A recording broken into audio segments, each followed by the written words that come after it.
Hello there! This is Music Man 0150, also known as Gary, and I am back again with part 2 of the reel-to-reel tape recorder description and demonstration. And in this video, I'm going to show you how to prepare a tape for playback on both of the recorders. Actually, we may need to go into 3 parts of this video series depending on the time element. So let's get started. We're going to show the Magnavox recorder first, and I already have the camera on the tripod, so that way I can show you real good on how to prepare the tape for playback on the Magnavox. And I'm going to zoom in so that way you can actually see how to prepare the tape.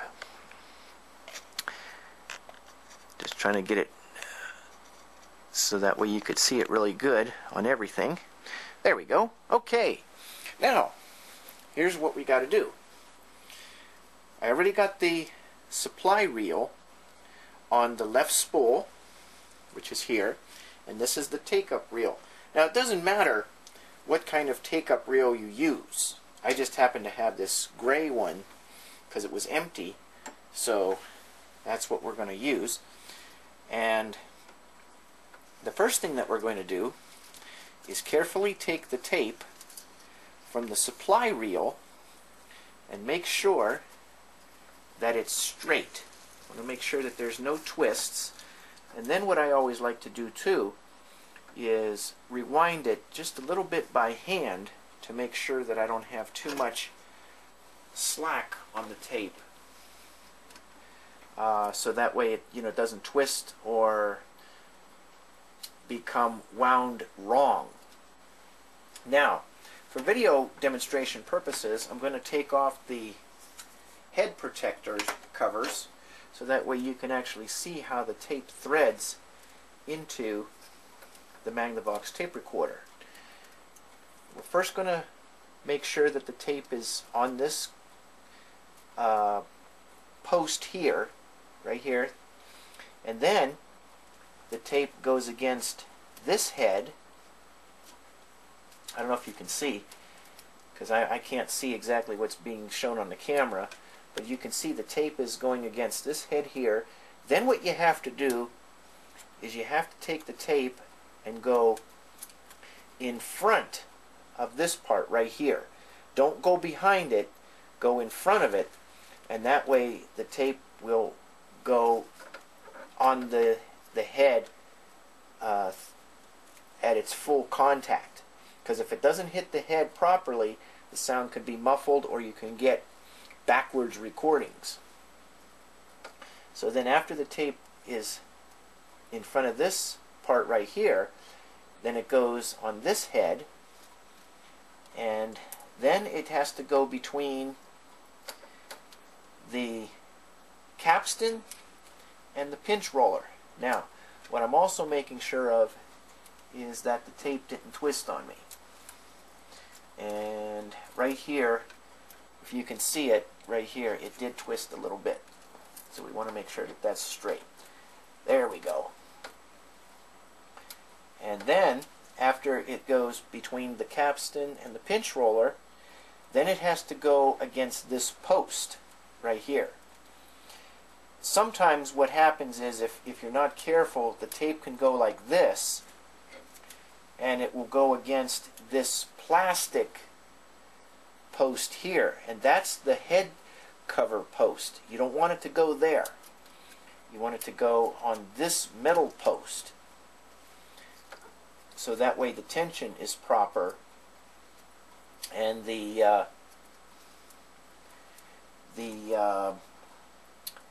tape will play properly. Now, in inspecting the tape, it looks like, yes, it is twisted. It is twisted. So what we got to do is we got to take it back out, flip it towards you if the twist is If it twisted away from you, then you have to flip it back towards you. I don't know if you can see in the light. I'm going to try and see if you can see it in the light there. This is the shiny side of the tape, and this is the dull side of the tape. The dull side of the tape has to go towards the heads. If it doesn't, then what's going to happen is the recording is going to play backwards.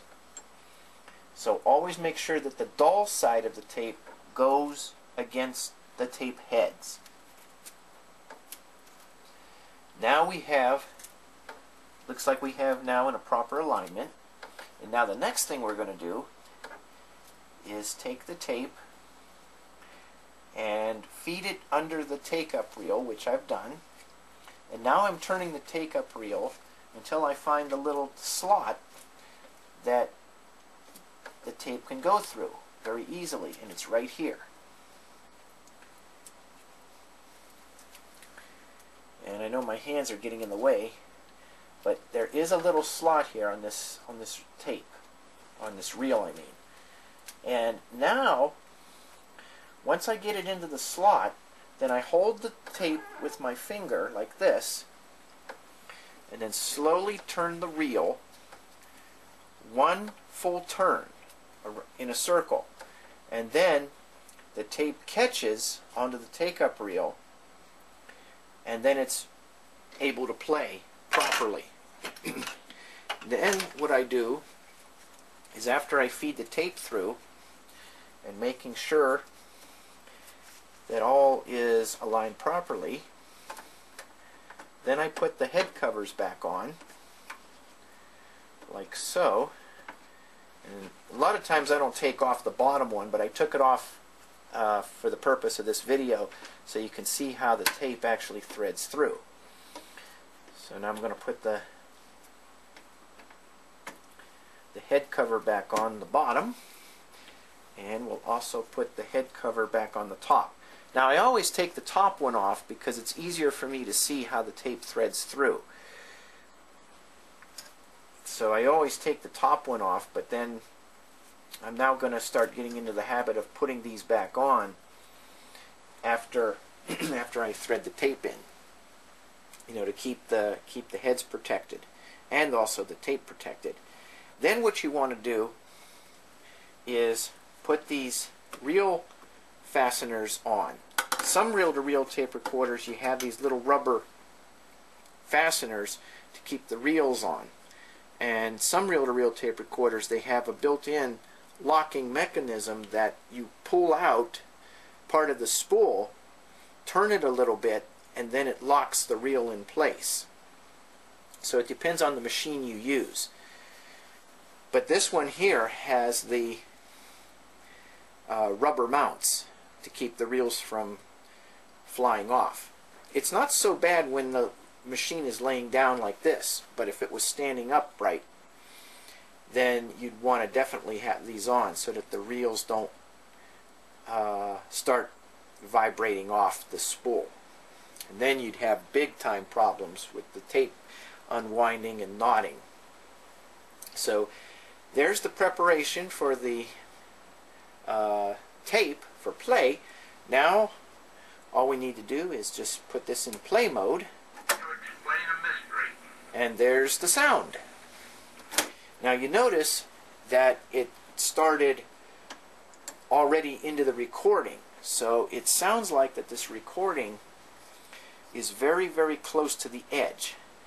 So a lot of times what else I try to do too is rewind it very slow, like this,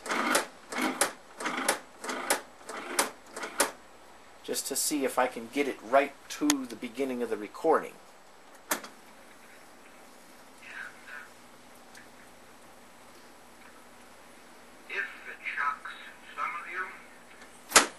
And it's still in the recording, so we're going to go back a little bit.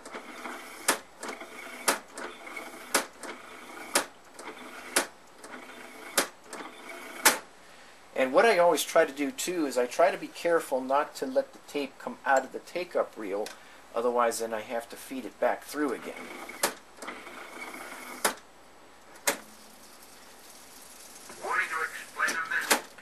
Okay, did you hear how it started? It started with the recording like right on the edge of the tape. So in this kind of circumstance, when I do make a transfer from analog to digital, then what I usually do is just edit the portion that was cut. So then when you start the recording on the newly edited transferred source, which is digital naturally, then it sounds like that the recording wasn't even cut off. But that kind of gives you a description and a procedure on how to thread a tape for play on the Magnavox Reel-To-Reel Tape Recorder. And the same procedure would also be done for recording.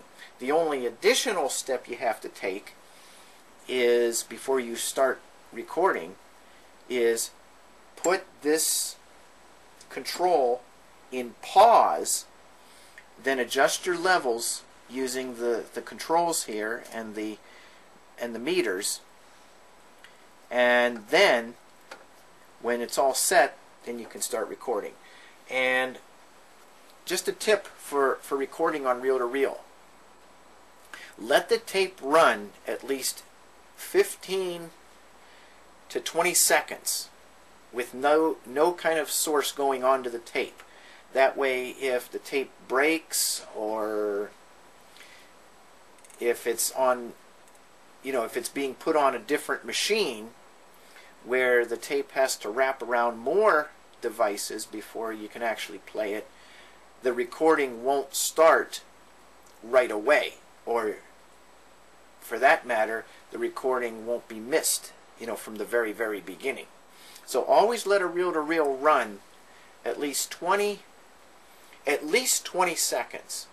I usually try to go even 15 is okay, but it depends on the speed.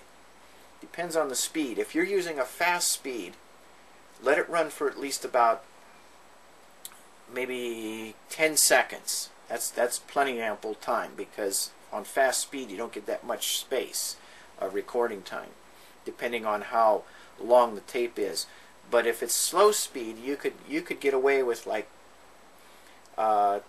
maybe 20 seconds or even 30 seconds, depending on what kind of machine you're using. That way you're not missing the recording, and if the tape should happen to break, at the very end, there's still plenty of tape left where the recording won't get chopped off. So that's a little tip for you on using a reel-to-reel for both playback and record. Now, in the next video that I'm going to do for you, we're going to do the same thing and show you how to thread and prepare a tape on the realistic tape recorder. And you'll see that the procedure is a little bit similar, but there are some differences. So we're going to go ahead and do that next.